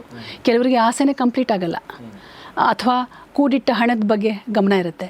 ಅದಕ್ಕೋಸ್ಕರ ಆದರೂ ಅವರು ವಾಪಸ್ ಅಂದರೆ ಅವರು ಮುಂದೆ ಹೋಗ್ದಲೇ ನಿಂತಿರ್ತಾರೆ. ಕೆಲವು ಆತ್ಮಗಳು ತೊಂದರೆ ಕೊಡಲ್ಲ ಪಾಪ, ಅವ್ರ ಪಾಡಿಗೆ ಅವು ಇರ್ತವೆ, ಮುಂದಕ್ಕೆ ಹೋಗಿರಲ್ಲ. ಆದರೆ ಕೆಲವು ಆತ್ಮಗಳು ತುಂಬ ಕ್ರೌರ್ಯವಾಗಿರ್ತವೆ. ಬಹುಶಃ ಅವರು ಬದುಕಿರುವಾಗಲೂ ತುಂಬ ಆ ಥರ ಕ್ರೌರ್ಯವಾಗಿದ್ದರೆ ಆ ಥರದ ಆತ್ಮಗಳು ತಮ್ಮ ಡಿಸೈರ್ಸ್ನ ಕಂಪ್ಲೀಟ್ ಮಾಡ್ಕೊಳ್ಳೋಕ್ಕೋಸ್ಕರ ಬೇರೆ ಆತ್ಮಕ್ಕೆ ಎಂಟ್ರಾಗಿ, ಈಗ ಉದಾಹರಣೆ, ತುಂಬ ಡ್ರಿಂಕ್ಸ್ ಮಾಡಬೇಕು ಅಂತಿರುತ್ತೆ ಅಂತ ಅಂದ್ಕೊಳ್ಳಿ. ಆ ಥರದ್ದು ಯಾರೋ ಡೆತ್ ಆಗಿರ್ತಾರೆ. ಡ್ರಿಂಕ್ಸ್ ಮಾಡಬೇಕು ಅಂತ ಅನಿಸಿದಾಗ ಇನ್ನೊಂದು ಆತ್ಮಕ್ಕೆ ಎಂಟ್ರಾಗಿ, ಯಾರಾದರೂ ಡ್ರಿಂಕ್ಸ್ ಮಾಡ್ತಾಯಿದ್ರೆ ಅಂಥ ಆತ್ಮಕ್ಕೆ ಎಂಟ್ರಾಗಿ ಕಂಪ್ಲೀಟ್ ಮಾಡ್ಕೊಳ್ತವೆ. ಹಾಗೆ ಊಟ ಕೂಡ ಹಾಗೆ, ಊಟ ಮಾಡ್ಬೇಕಂದ್ರೆ ಆಸೆ ಇರೋರು ಇನ್ನೊಂದು. ಹೌದು. ಬಟ್ ನೀವು ಸೈಕಿಯಾಟ್ರಿ ಅಥವಾ ಸೈಕಾಲಜಿಸ್ಟ್ ಹತ್ರ ನೀವು ಹೋಗಿ ಮಾತಾಡಿದರೆ ಇದಕ್ಕೆ ಅವರೆಲ್ಲ ಒಂದಷ್ಟು ಪರಿಭಾಷೆಗಳನ್ನ ಕೊಡ್ತಾರೆ. ಓಕೆ, ಉದಾಹರಣೆಗೆ ಈಗ ನೀವು ಇದು ಆತ್ಮ ಅಂತ ಹೇಳಿದಾಗ ಸ್ಕಿಜೋಫ್ರೇನಿಯಾ ಅಂತ ಹೇಳ್ತಾರೆ. ಓಕೆ, ಒಬ್ಬ ವ್ಯಕ್ತಿ ಒಳಗಡೆ ಇನ್ನೊಂದು ಧ್ವನಿ ಬರುವಂಥದ್ದು, ಇನ್ನೊಂದು ಭಾಷೆ ಮಾತಾಡುವಂಥದ್ದು, ಇದಕ್ಕೆಲ್ಲ ಸೈಂಟಿಫಿಕ್ ಎಕ್ಸ್ಪ್ಲನೇಷನ್ಗಳಿದೆ. ನೋಡಿ, ಅದು ಬೇರೆ ಇದು ಬೇರೆ, ನಾನು ಹೇಳ್ತಿರೋದು ಬೇರೆ. ನಾನು ಆ ಥರ ಪೇಷಂಟ್ಸ್ನು ನೋಡಿದ್ದೀನಿ. ಕಿವಿಲ್ ಬಂದು ಯಾರೋ ಮಾತಾಡ್ತಿರೋ ಹಾಗೆ ಅನ್ಸೋದು ಎಲ್ಲ, ಆ ಥರ ಮಾತಾಡ್ತಿರೋದು ಈ ಸೈಕಾಲಜಿಕಲ್ ಡಿಸಾರ್ಡ್ರಿಂದ. ಆದರೆ ಕೆಲವು ಆತ್ಮಗಳು ಟಚ್ ಮಾಡ್ತವೆ, ಬಂದು ಮಲಗಿರುವಾಗ ಪಕ್ಕದಲ್ಲಿ ಬಂದು ನಿಲ್ಲೋದು, ಹಾಗೆ ಅವುಗಳು ಹೇಗಿದೆ ಅಂತಲೂ ಗೊತ್ತಾಗುತ್ತೆ, ಕಾಣಿಸಿರುತ್ತೆ ಆ ವ್ಯಕ್ತಿಗೆ. ಅದನ್ನು ಸೈಕಾಲಜಿಕಲ್ ಪ್ರಾಬ್ಲಮ್ ಅಂತ ಹೇಳಲಿಕ್ಕಾಗಲ್ಲ. ಆಮೇಲೆ ಓಕೆ, ಅವರಿಗೆ ಹಾಗೆ ಅನಿಸಿರುತ್ತೆ. ಅವರು ದೀಕ್ಷೆಗೆ ಬಂದು ಕೂತಾಗ ಸೇಮ್ ವ್ಯಕ್ತಿ ನನಗೂ ಕಾಣಿಸ್ತಾರಲ್ಲ. ಸೈಕಾಲಜಿಕಲ್ ಡಿಸಾರ್ಡರ್ ಆದರೆ ಬರೀ ಅಲ್ಲಿಗೆ ಕಂಪ್ಲೀಟ್ ಅಂದರೆ ಅಲ್ಲಿಗೆ ಮುಗಿಬೇಕಿತ್ತು, ನಮಗೂ ಕಾಣಿಸುತ್ತೆ. ಇದು ಸವಾಲು, ಇದು ತುಂಬ ಡೆಪ್ತ್ ಇದೆ. ಒಬ್ಬರು ಆಸ್ಟ್ರೇಲಿಯಾದಿಂದ ಒಬ್ಬರು ಅವರು ಸೈಕಾಲಜಿಸ್ಟ್ ಡಾಕ್ಟರ್ ಅವರು ಬಂದಿದ್ದರು. ಏನಂತಂದರೆ ಈಗ ಇಲ್ಲಿ ಮೆಂಟಲ್ ಇಂಬ್ಯಾಲೆನ್ಸಸ್ ಏನಾದರೂ ಇದ್ದರೆ ಇಂಡಿಯಾದಲ್ಲಿ ತುಂಬ ಮೈಲ್ಡ್ ಅಂತ ಹೇಳ್ಬೋದು, ಇವ್ರನ್ನ ನಾವು ಹ್ಯಾಂಡ್ಲ್ ಮಾಡ್ಬೋದು. ಫಾರಿನಲ್ಲೆಲ್ಲ ತುಂಬ ರಫ್ ಆ್ಯಂಡ್ ಟಫ್ ಆಗಿ ವರ್ತಿಸ್ತಾರಂತೆ. ಆ ಹುಡುಗಿ ಸ್ವಲ್ಪ ಅವರು ಲೇಡಿ ಸ್ವಲ್ಪ ಸೌಮ್ಯ ಸ್ವಭಾವದವರು, ಅವ್ರಿಗೆ ಹ್ಯಾಂಡ್ಲ್ ಮಾಡೋಕ್ಕಾಗ್ದಲೇ ಅವರು ಬಿಟ್ಟಿದ್ರು ಜಾಬು. ಯಾರನ್ನ ಹ್ಯಾಂಡಲ್ ಮಾಡೋಕ್ಕಾಗದೆ? ಆ ಪೇಷಂಟ್ಸ್ನ, ಓಕೆ, ಅಂದರೆ ಸೈಕಿಕ್ ಪೇಷಂಟ್ಸ್ನ. ಅವರು ರೇಖೆ ಕಲೀಲಿಕ್ಕೆ ಬಂದಿದ್ದರು. ಅವ್ರ ತಾಯಿ ನನ್ನ ಹತ್ರ ಕಲ್ತಿದ್ರು. ಅವ್ರು ಸ್ವಲ್ಪ ಡಿಪ್ರೆಷನಲ್ಲಿದ್ದಾರೆ ಅಂತ ಹೇಳಿ ನನ್ನ ಹತ್ರ ಕರ್ಕೊಂಡು ಬಂದಿದ್ರು. ಆ್ಯಕ್ಚುಲಿ ಮಗಳನ್ನ, ತಾಯಿ ಕಲ್ತಿದ್ರು ರೇಖಿ, ಮಗಳನ್ನ ಕರ್ಕೊಂಡು ಬಂದರು. ಮಗಳು ಡಾಕ್ಟರು ಮತ್ತು ಡಿಪ್ರೆಷನಲ್ಲಿದ್ದರು. ಪಾಪ ಅವರು ಪರಿಚಯ ಮಾಡಿಸಿದ್ರು ಡಾಕ್ಟರ್ ಅಂತ. ನನಗೆ ಅಯ್ಯೋ ಹೇಗಪ್ಪ ಇದು, ಇವರೇ ಡಿಪ್ರೆಷನ್ಗೆ ಹೋದರೆ ಹೇಗೆ ಅಂತ ಅನಿಸ್ತು ನಂಗೆ ಒಂದು ಕ್ಷಣ. ಆಮೇಲೆ ಅವರಿಗೆಲ್ಲ ಮಾತಾಡಿಸುವಾಗ ಅವರು ಹೇಳಿದರು, ಅಲ್ಲಿ ಆಸ್ಟ್ರೇಲಿಯಾದಲ್ಲಿ ಏನು ಪ್ರಾಕ್ಟೀಸ್ ಮಾಡುವಾಗ ಅಲ್ಲಿ ಸಿಕ್ಕಾಬಟ್ಟೆ ಆ ಪೇಷಂಟ್ಸು ತುಂಬ ಇಂಬ್ಯಾಲೆನ್ಸ್ ಇರ್ತಾರಲ್ಲ, ಸೈಕಿಕ್ ಪೇಷಂಟ್ಸು ತುಂಬ ರಫ್ ಆ್ಯಂಡ್ ಟಫ್ ಇರ್ತಾರಂತೆ, ಇಲ್ಲಿ ಅವ್ರಂಗೆ ಅಲ್ವಂತೆ. ಅವ್ರನ್ನ ಹ್ಯಾಂಡ್ಲು ಮಾಡೋಕ್ಕಾಗ್ದಲೇ ನಾನು ಜಾಬ್ ಬಿಟ್ಬಿಟ್ಟೆ. ಆಮೇಲೆ ಮನೇಲೆಲ್ಲ ಸ್ವಲ್ಪ ಅವರು ಹಸ್ಬೆಂಡು ಡಾಕ್ಟ್ರು, ಮನೇಲೆಲ್ಲ ಸ್ವಲ್ಪ ಟೀಕೆ ಮಾಡ್ತಾರಲ್ಲ, ಸುಮ್ಮನೆ ಖಾಲಿ ಕೂತಿದೀಯಾ ಅಂತೆಲ್ಲ. ಅದೇನೋ ಅವರಿಗೆ ಮನಸ್ಸಿಗೆ ಅದೆಲ್ಲ ನೋವು ಆಗಿ ಡಿಪ್ರೆಷನ್ನಿಗೆ ಹೋಗ್ಬಿಟ್ಟಿದ್ರು. ಆಮೇಲೆ ನನ್ನ ಹತ್ರ ಬಂದಾಗ ನಾನು ರೇಖಿ ಫಸ್ಟ್ ಲೆವೆಲ್ ಹೇಳ್ಕೊಟ್ಟಾಗ ಅವರು 21 ಡೇಸ್ ಪ್ರಾಕ್ಟೀಸ್ ಆದಮೇಲೆ ಆ ಡಿಪ್ರೆಷನಿಂದ ಆಚೆ ಬಂದರು. ಬೇಗ ಅವರಿಗೂ ಗೊತ್ತಿರುತ್ತಲ್ಲ, ಹೇಗೂ ಬೇಗ ಬಂದರು. ಆಮೇಲೆ ಅವರು ರಾಜಕ್ರಿಯಾ ರೇಖೆ ಬೇಕು ಅಂತ ಹೇಳಿಬಿಟ್ಟು ಅವರು ಇನ್ನೊಂದು ಸರಿ ಬಂದಿದ್ದರು. ಅಲ್ಲಿ ಸಿಟಿಸನ್ಶಿಪ್ ತೊಗೊಂಡಿದ್ರು ಅವರು ಆಸ್ಟ್ರೇಲಿಯಾದಲ್ಲಿ, ಅಲ್ಲೇ ಇದ್ದಿದ್ದವರು. ಆಮೇಲೆ ಇನ್ನೊಂದು ಸರಿ ಬಂದಿದ್ದರು. ಆಗ ನನ್ನ ಹತ್ರ ಹೇಳಿದ್ರು, ಹೌದು ಇಂಡಿಯಾದವರೇ. ಆಮೇಲೆ ಅವಾಗ ಅವ್ರು ಹೇಳಿದರು, ನೀವು ಎಷ್ಟೋ ವಿಚಾರ ಹೇಳೋದು ನಾವು ನಮ್ಮ ಸೈಕಾಲಜಿಲಿ ಬರುತ್ತೆ, ಆದರೆ ನೀವು ಹ್ಯಾಂಡಲ್ ಮಾಡೋದು ಸ್ವಲ್ಪ ಇನ್ನೂ ಸೂಕ್ಷ್ಮವಾಗಿರುತ್ತೆ, ನನಗೆ ತುಂಬ ಹೆಲ್ಪ್ ಆಯ್ತು ಇದರಿಂದ ಅಂತ ಹೇಳಿದರು ಅವರು. ಡಾಕ್ಟ್ರೇ ಹೇಳಿದರು. ಅಂದರೆ ಹಾಗೆ ಹತ್ತಿರ ಬಂದಾಗ ನಾವು ಚರ್ಚೆ ಮಾಡ್ಕೊಂಡು ಅಂದರೆ ಒಂದೇ ಸಬ್ಜೆಕ್ಟನ್ನ ನಾವಿಬ್ಬರು ಚರ್ಚೆ ಮಾಡ್ತಾಯಿದ್ವಿ. ಈಗ ನಾನು ಈಗ ಎನರ್ಜಿ ಆ ಫೀಲ್ಡ್ ಮೂಲಕ ನಾನು ಹೇಗೆ ನೋಡ್ತೀನಿ, ಅಂದರೆ ಆ ಬ್ಯಾಕ್ಗ್ರೌಂಡಿಂದ ನಾನು ಹೇಗೆ ನೋಡ್ತೀನಿ, ನೀವು ಡಾಕ್ಟ್ರಾಗಿ ಹೇಗೆ ನೋಡ್ತೀರಾ, ಆ ಥರ ಸುಮಾರು ಡಿಸ್ಕಷನ್ ನಡೀತು ನಮ್ಮಿಬ್ಬರ ನಡುವೆ. ಅವಾಗ ಗೊತ್ತಾಯಿತು. ಬಟ್ ಅವ್ರು ನಂಬಿದ್ರಾ ನಿಮ್ಮನ್ನು? ಖಂಡಿತ ಅವ್ರಿಗೆ ಆರಾಮಾಯ್ತಲ್ಲ. ಆಮೇಲೆ ಅವ್ರು ಹೋಗಿ ಅದ್ರ ಬಗ್ಗೆ ನಂಬಿಕೆ ಬಂತ ಅವ್ರಿಗೆ? ಆತ್ಮಗಳ ಚರ್ಚೆ ಎಲ್ಲ ಬರಲಿಲ್ಲ. ಅವ್ರದ್ದೇನಿತ್ತು ಆ ಸೈಕಾಲಜಿಕಲ್ ಇದ್ರ ಬಗ್ಗೆ ಬಂತಷ್ಟೇ. ಆ ಪೇಷಂಟ್ಸ್ ಬಗ್ಗೆ ನಾವು ಡಿಸ್ಕಷನ್ ಮಾಡ್ತಾ ಇದ್ವಿ. ಸೊ ಈಗ ನಮ್ಮಲ್ಲಿ ಏನು ಜನ ನೋಡ್ತಿರ್ತಾರೆ ಅಂದರೆ ಈಗ ಸುಮಾರು ಜನರಿಗೆ ಈ ಥರದ್ದು ಸಮಸ್ಯೆಗಳಿರ್ತಾವೆ, ಬಟ್ ಅದು ಸೈಕಾಲಜಿಕಲ್ ಸಮಸ್ಯೆನಾ ಅಥವಾ ಇದು ಆತ್ಮಗಳ ಸಮಸ್ಯೆನಾ ಅಂತ ಕೂಡ ತುಂಬ ಜನರಿಗೆ ಗೊತ್ತಾಗದೇ ಇರ್ಬೋದು. ಅವ್ರು ಡಾಕ್ಟರ್ ಹತ್ರನೇ ಹೋಗ್ತಾರೆ ಆಬ್ವಿಯಸ್ಲಿ. ಅಂದರೆ ಒಂದು ನಾರ್ಮಲ್ ಫ್ಯಾಮಿಲಿ ಅಂದರೆ ಗೊತ್ತಿಲ್ಲದಿರೋವಂಥದ್ದು, ಏನೂ ಗೊತ್ತಿಲ್ಲ ಇದ್ರ ಬಗ್ಗೆ, ಡಾಕ್ಟರ್ ಹತ್ರ ಹೋಗ್ತಾರೆ. ಅದು ಸರಿ ಆಗದೆ ಇರ್ಬೋದು, ಸರಿ ಆಗ್ಬೋದು, ಗೊತ್ತಿಲ್ಲ ನನಗೆ. ಬಟ್ ನಿಮ್ಮ ಹತ್ರ ಬಂದರೆ ಏನಾಗುತ್ತೆ ನೋಡಿ, ಎರಡು ಥರ ಪೇಷಂಟ್ಸ್ ಇರ್ತಾರೆ. ಈಗ ನಮ್ಮ ಹತ್ರ ಬರೋರು ಕೂಡ ಡಾಕ್ಟರ್ ಹತ್ರ ಹೋಗ್ಬೇಕಾಗಿರೋರು ನಮ್ಮ ಹತ್ರ ಬರ್ತಾರೆ ಕೆಲವು ಸರಿ. ಅವ್ರನ್ನ ನಾನು ಡಾಕ್ಟರ್ ಹತ್ರ ಕಳಿಸ್ತೀನಿ. ಹಾಂ, ಖಂಡಿತ ತೋರಿಸಿ, ಇವರಿಗೆ ಟ್ರೀಟ್ಮೆಂಟ್ ಕೊಡಿಸಿ ಅಂತಲೇ ಹೇಳೋದು, ತೋರಿಸ್ಲೇಬೇಕಾಗತ್ತೆ. ಆಮೇಲೆ ಇನ್ನೊಂದು ಸರಿ ನಾನು ಸ್ವಲ್ಪ ಸಪೋರ್ಟು ಮಾಡ್ತೀನಿ. ಹೇಗೆ ಅಂತಂದರೆ, ಈಗ ನಿಮಗೇನು ನನ್ನ ಒಳಗಡೆ ಆತ್ಮ ಇದೆ, ನನಗೆ ಹಿಂಗೆ ಕಾಟ ಕೊಡುತ್ತೆ ಅಂತ ಹೇಳ್ತಿರ್ತಾರೆ. ಖಂಡಿತ ಆತ್ಮ ಇರಲ್ಲ ಒಳಗಡೆ, ಅವ್ರ ಸೈಕಾಲಜಿ ಅಲ್ಲೇನೋ ಸೊಸೆ ಕಾಟ ಕೊಟ್ಟಿರ್ತಾಳೆ ಅಥವಾ ಇನ್ನೇನೋ ಪ್ರಾಬ್ಲಮಿಂದ ಹಾಗೆ ಇದಾಗಿರುತ್ತೆ ಅಷ್ಟೇ. ಹಿಸ್ಟೀರಿಯಾ ಪೇಷಂಟ್ಸ್ ಇರ್ತಾರಲ್ಲ, ಹಂಗಿರ್ತಾರೆ ಅವರು. ಆದರೆ ಅವರೇ ಹೇಳ್ತಿರ್ತಾರೆ ನನ್ನ ಆತ್ಮ ಇದೆ, ರಿಲೀಸ್ ಮಾಡಿ ಅಂತ. ಅಲ್ಲೇನೂ ಇರಲ್ಲ. ಆವಾಗ ನಾನು ಹೇಳ್ತೀನಿ, ದೀಕ್ಷೆ ಕೊಟ್ಟಾದಮೇಲೆ ಅವ್ರ ಮನೆಯವ್ರಿಗೆ ಹೇಳಿರ್ತೀನಿ, ನಾನು ಹೀಗೆ ಹೇಳ್ತೀನಿ, ಇವ್ರಿಗೇನೂ ಇಲ್ಲ, ನೀವು ಹಾಗೇ ಸಪೋರ್ಟ್ ಮಾಡಿ ಅಂತ.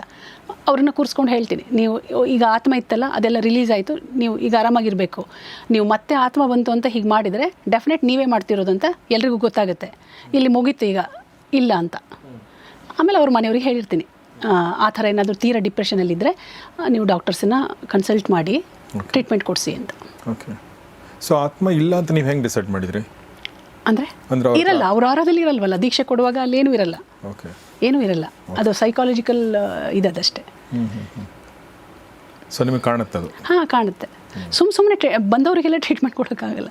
ಕೆಲವರಿಗೆ ಆತ್ಮಗಳಿರುತ್ತೆ, ಕೆಲವರಿಗೆ ಇರಲ್ಲ ಅಂದವರಿಗೆ ಹಾಗೇನೆ ಹೇಳಬೇಕಾಗತ್ತೆ, ಏನೂ ಇಲ್ಲ, ನೀವು ಡಾಕ್ಟರ್ ಹತ್ರ ತೋರಿಸಿ ಅಂತ ಹೇಳಿ. ಈಗ ಇದು ನಾವು ಬೇರೆ ಅಶ್ವಿನಿ ದೇವತೆಗಳು ಈ ಥರ ಎಲ್ಲ ಮಾತಾಡಿದ್ವಲ್ವ, ಗಂಧರ್ವರು, ಆಮೇಲೆ ಏನು ಹೇಳಿ ಕಿನ್ನರರು ಕಿಂಪುರುಷರು ಈ ಥರದ್ದೆಲ್ಲ ಅಂದರೆ ಅವೆಲ್ಲ ಬೇರೆ ಬೇರೆ ಥರದ್ದ ಅವೆಲ್ಲ ಅದು ಹೇಗೆ ಅಂದರೆ ಅದನ್ನು ಯಾರು ಮಾಡಿದ್ದಾರೆ ಈಗ ನಾವು ಮನುಷ್ಯರಲ್ಲಿ ಈ ಥರ ಮನುಷ್ಯರು ಪ್ರಾಣಿಗಳು ಪಕ್ಷಿಗಳು ಅಂತ ವೆರೈಟಿ ಮಾಡಿದ್ದು ನಮ್ಗೆ ಗೊತ್ತು. ಬಟ್ ಈ ವೆರೈಟಿ ಏನು ವೆರೈಟಿ ಇದೆ ಅದರಲ್ಲಿ ಎಲ್ಲ ನಿಮಗೆ ಕಾಣುತ್ತಾ ಮತ್ತು ಇದನ್ನು ಯಾರು ಮಾಡಿದ್ದಾರೆ? ನನಗೆ ಎಲ್ಲರೂ ಕಾಣಿಸಿದ್ದಾರೆ ಅಂತ ನಾನು ಹೇಳಲಿಕ್ಕೆ ಹೋಗಲ್ಲ. ನಾನು ಏಂಜಲ್ಸ್ನ ನೋಡಿದ್ದೀನಿ, ಆಮೇಲೆ ಕಾಡಿನ ಎನರ್ಜಿಗಳನ್ನು ಕೆಲವು ನೋಡಿದ್ದೀನಿ. ಯಾರಿಗಾದರೂ ದೀಕ್ಷೆ ಕೊಡುವಾಗ ಅವರ ಆರಾದಲ್ಲಿ ಇರಿದ್ದು ನೋಡಿ. ಕಾಡಿನ ಬಂದವರು ಕಾಡಿನ ಪಕ್ಕದಲ್ಲಿ ಇರುವಂಥವ್ರು ಅವರು? ಹೌದೌದು. ಓಕೆ. ಹಾಂ, ಉದಾಹರಣೆ ಹೇಳ್ಬೋದಾ? ಹೇಳಿ ಪ್ಲೀಸ್. ಹಾಂ, ಅಮೆರಿಕಾ ಮತ್ತು ಕೆನಡಾದ ಬಾರ್ಡರ್ ಇದೆ, ಅಂದರೆ ಉತ್ತರ ಅಮೆರಿಕನ ಹೇಳ್ತಿರೋದು. ಆ ಬಾರ್ಡರಲ್ಲಿ ಕುರಿ ಕಾಯುವಿಕೆ ಹೆಚ್ಚು ಇದೆ ಅಲ್ಲಿ ಕೆಲಸ. ಅಂದರೆ ಏನು, ಕುರಿ ಸಾಕಾಣಿಕೆ ಆ ಥರದ್ದೇ ಕೆಲಸ ಮಾಡ್ತಾರೆ ಅಲ್ಲಿ ಜನ ಎಲ್ಲ. ಹಾಗೇನೆ ಒಬ್ಬರು ನನಗೆ ರೇಚಲ್ ಸ್ಯಾಮ್ಯುಯಲ್ ಅಂತ ಒಬ್ಬರು ಕೆನಡಾದಿಂದ ಬಂದಿದ್ರು, ಒಂದು ಸ್ಟೂಡೆಂಟು. ಅವರು ರೇಖೆ ಕಲಿತರು. ಅವರ ಫ್ರೆಂಡಿಗೆ ಸ್ವಲ್ಪ ಹೀಲಿಂಗ್ ಬೇಕು ಅಂತ ರಿಕ್ವೆಸ್ಟ್ ಮಾಡಿದರು ಒಂದಿನ. ಮತ್ತು ದೀಕ್ಷೆ ಕೂಡ ಕೊಡಿ, ಅವರು ಪ್ರಾಕ್ಟೀಸ್ ಮಾಡ್ತಾರೆ, ಅವ್ರಿಗೆ ಇಂಟ್ರೆಸ್ಟ್ ಇದೆ ಅಂತ ಹೇಳಿದರು. ಅವರು ಅಲ್ಲಿಂದ ಬರಲಿಕ್ಕಾಗಲ್ಲ, ಇಲ್ಲಿ ತಕ್ಷಣಕ್ಕೆ ನೀವು ಕೊಡಿ, ತುಂಬ ಸಫರ್ ಆಗ್ತಿದ್ದಾರೆ ಅವರು ಅಂತ. ಅದೇನು ಪ್ರಾಬ್ಲಮ್ ಆಗಿತ್ತು ಅವರಿಗೆ ಅಂತ ಹೇಳಿದರೆ, ಅವರು ಚೀನಾದವರು, ಅವ್ರ ಫ್ರೆಂಡು. ಅವರು ಕೆನಡಾಕ್ಕೆ ಹೋಗಿ ಅಲ್ಲಿ ಯಾರನ್ನೋ ಇಷ್ಟಪಟ್ಟು ಮದುವೆ ಆಗಿರ್ತಾರೆ, ಲೇಡಿ. ಆಮೇಲೆ ಡೈವರ್ಸ್ ಆಗುತ್ತೆ. ಡೈವರ್ಸ್ ಆದಮೇಲೆ ಚೀನಾ ಕೂಡ ನಮ್ಮ ಹಾಗೆ ತುಂಬ ಟ್ರೆಡಿಷ್ನಲ್ ಅಲ್ಲ, ಇಂಡಿಯಾ ಹಾಗೇ. ಮತ್ತು ಅವರು ವಾಪಸ್ ಮನೆಗೆ ಹೋಗಲ್ಲ, ಅವರ ಫ್ಯಾಮಿಲಿ ಅಕ್ಸೆಪ್ಟ್ ಮಾಡಲ್ಲ ಅಂಥೇಳಿ ಅವ್ರು ಅಲ್ಲೇ ಉಳ್ಕೊಳ್ತಾರೆ ಕೆನಡಾದಲ್ಲಿ. ಅವ್ರು ಏನು ಕೆಲಸ ಮಾಡ್ತಾರೆ ಅಂತಂದರೆ ಕುರಿ ಸಾಕಾಣಿಕೆ ಕೆಲಸ ಮಾಡ್ತಾರೆ. ಅಲ್ಲಿ ಹೆಕ್ಟೇರ್ಸ್ ಗಟ್ಟಲೆ ಜಾಗ ತಗೊಂಡು ಅಲ್ಲಿ ಕುರಿನ ಸಾಕಾಣಿಕೆ ಮಾಡೋ ಕೆಲಸನ ಆಯ್ಕೆ ಮಾಡ್ಕೊಳ್ತಾರೆ ಅವರು. ಹಾಗಿರುವಾಗ ಅಲ್ಲಿ ಲೀಸಿಗೆ ತೊಗೊಂಡಿರ್ತಾರೆ ಅವರು, ಆ ಪ್ಲೇಸ್ನ ಲೀಸಿಗೆ ತೊಗೊಂಡಿರ್ತಾರೆ ಅವರು. ಆ ಓನರ್ ಯಾವಾಗಲೂ ಬಂದು ಕಾಟ ಕೊಡ್ತಿರ್ತಾರೆ, ಬಿಡಿ ಈಗ ನಮಗೆ ಬೇಕಾ ಪ್ಲೇಸು, ಅಂದರೆ ಆ ಜಾಗ ಬೇಕು, ನೀವು ಬಿಟ್ಟುಬಿಡಿ ಅಂತ. ಅಷ್ಟು ಕುರಿಗಳನ್ನ ಇಟ್ಕೊಂಡು ಅವರು ತಕ್ಷಣ ಶಿಫ್ಟ್ ಮಾಡೋಕ್ಕೆ ಅದು ಬೇಗ ಅಲ್ಲಿ ಆಗಲ್ಲ.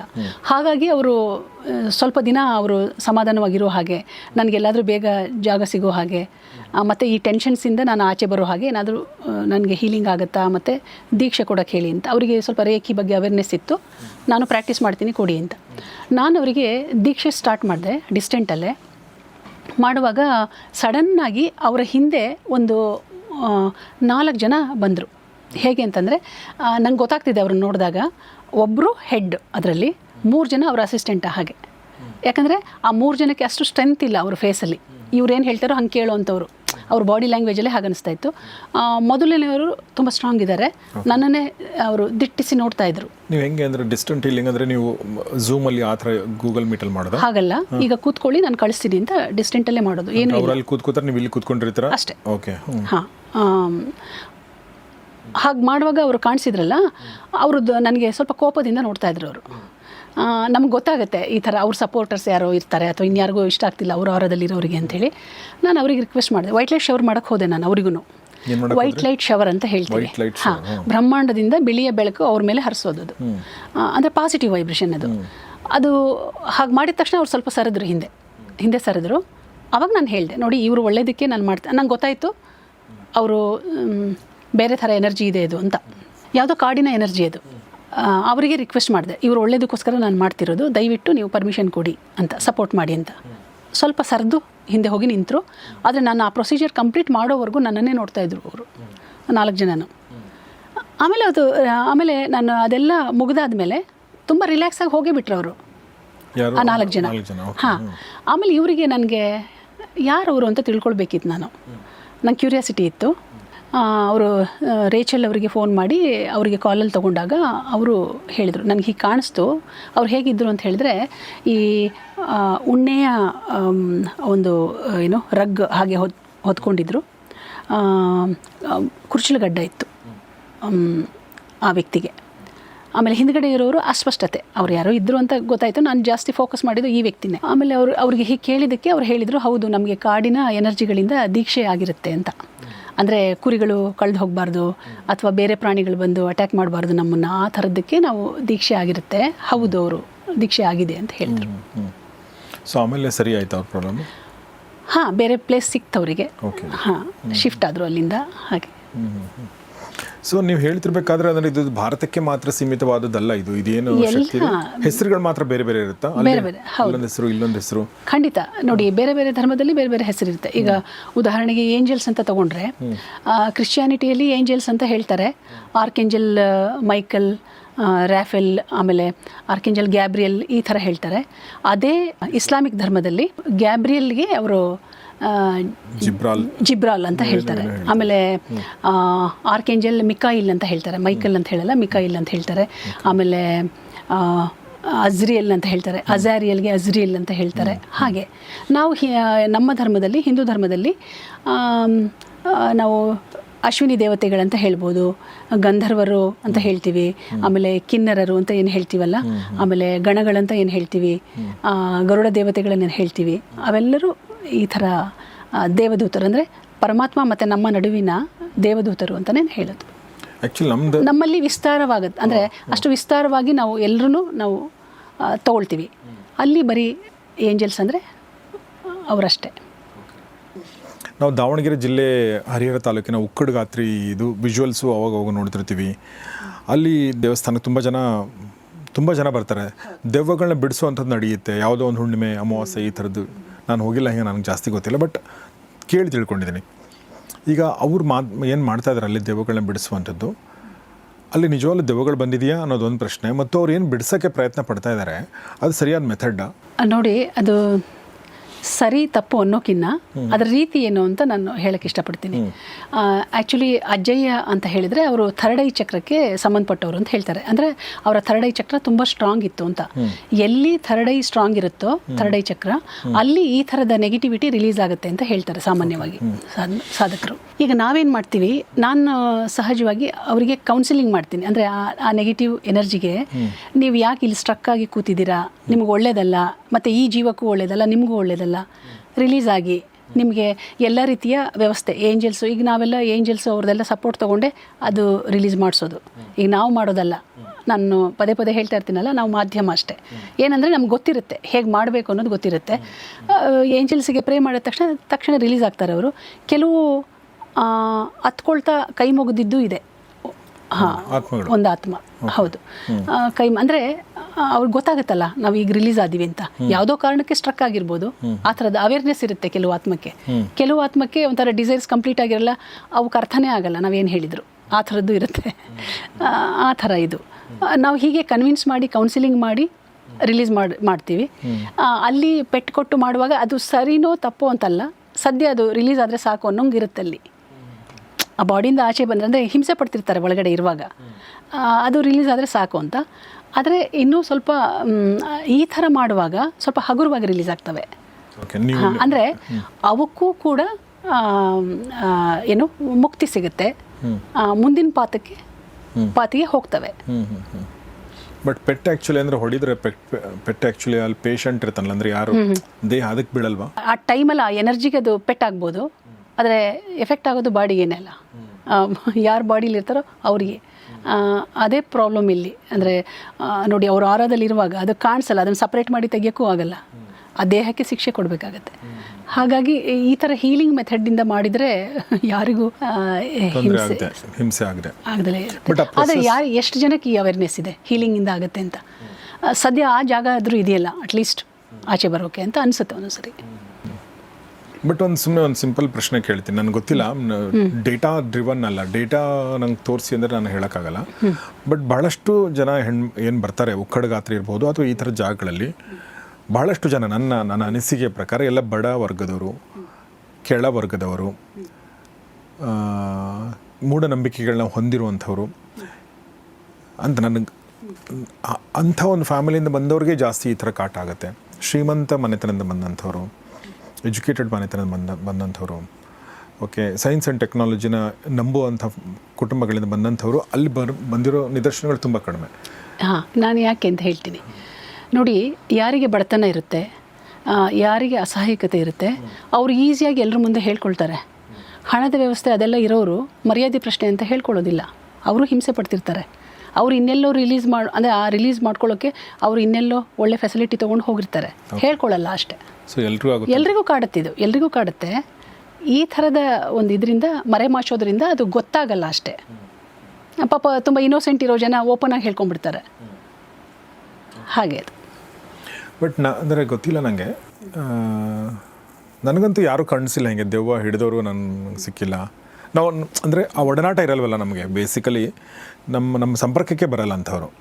ನೋಡಿ, ನಾವು ಕ್ಲಾಸಸ್ ಮಾಡುವಾಗ ಯಾರೂ ಒಂಥರ ಏನು ಆ ಥರ ಕಿರ್ಚ್ಕೊಂಡು ಮಾಡ್ಕೊಂಡು ಬರಲ್ಲ, ಹಾಗೆ ಬರಲ್ಲ ಇಲ್ಲಿ. ಸುಮ್ಮನೆ ಮಾಮೂಲಿ ಸಹಜವಾಗೇ ಇರ್ತಾರೆ.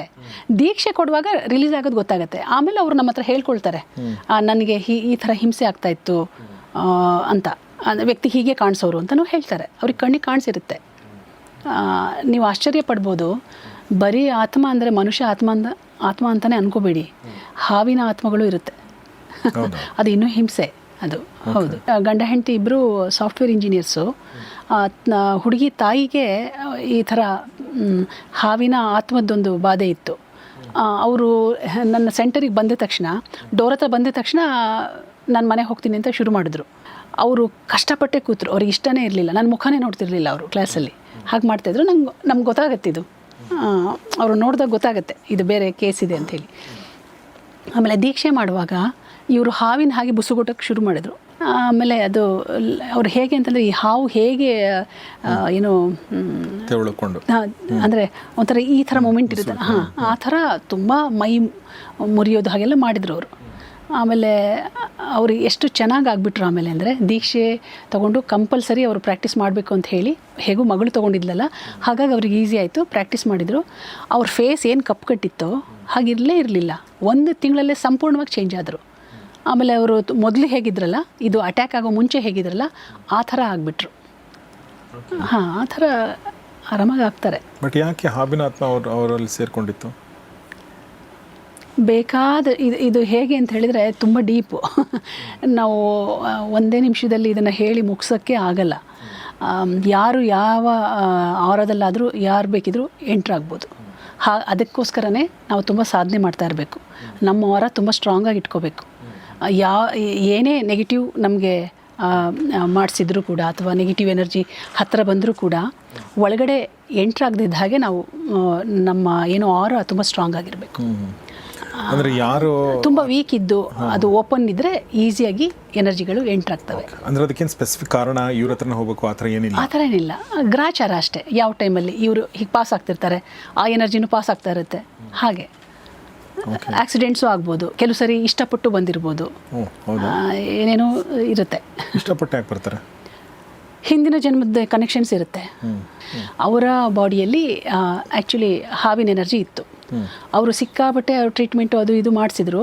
ಏನು ಮಾಡಿದ್ರು ಅದು ಅವ್ರಿಗೇನು ಹಿಂಸೆ ಆಗ್ತಿತ್ತು ಅದು ಕಡಿಮೆ ಆಗ್ತಿರ್ಲಿಲ್ಲ. ಅದಲ್ಲ, ಅದು ಬೇರೆ, ಇದು ಬೇರೆ. ಇವ್ರು ಫೋನ್ ಮಾಡಿದರು. ಫೋನ್ ಮಾಡುವಾಗ ನನಗೆ ಅವ್ರು ಮಾತಾಡ್ತಿದ್ದ ಹಾಗೇ ನನಗೆ ಆ ಎನರ್ಜಿ ಕಾಣಿಸ್ತು.